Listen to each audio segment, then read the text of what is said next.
If you look at the skeletal framework of the foot, you will notice that it is arched both longitudinally and transversely, with the concavity facing towards the plantar surface.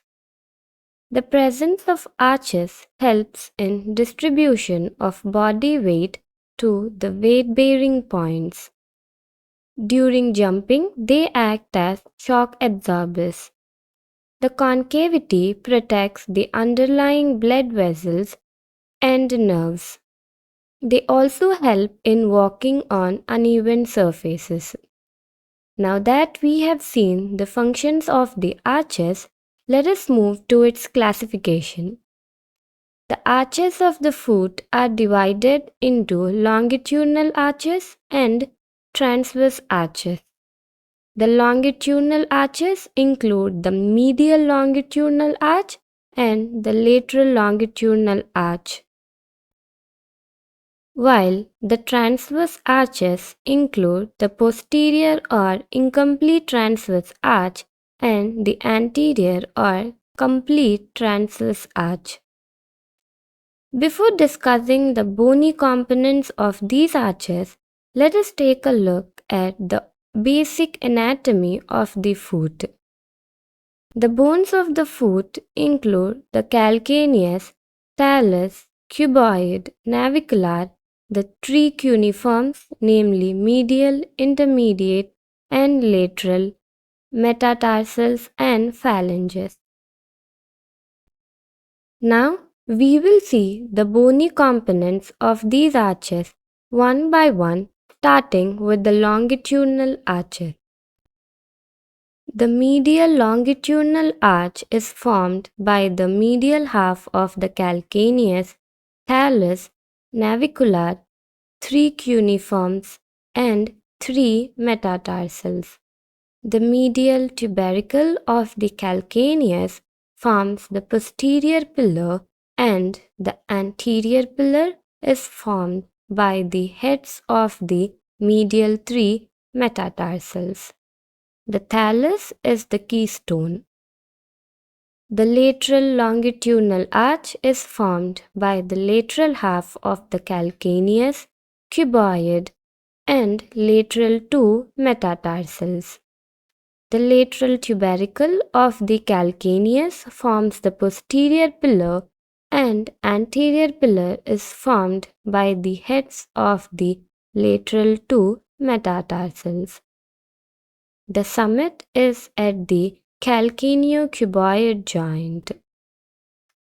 The phalanges does not take part in forming these arches. Okay, let us move to transverse arches. The posterior transverse arch is called incomplete because its medial end does not touch the ground during standing. It consists of the bases of the metatarsal, cuboid, and cuneiforms. The anterior transverse arch is called complete because its medial and lateral ends touch the ground during standing. It consists of the heads of the metatarsals. There are several factors that maintain the arches of the foot. These include the shape of the bones, example, the wedge-shaped cuneiforms. The intersegmental ties connects adjacent bones.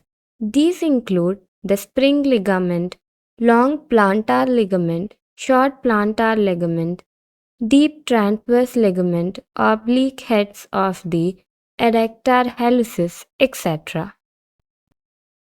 The slings are suspensions from above.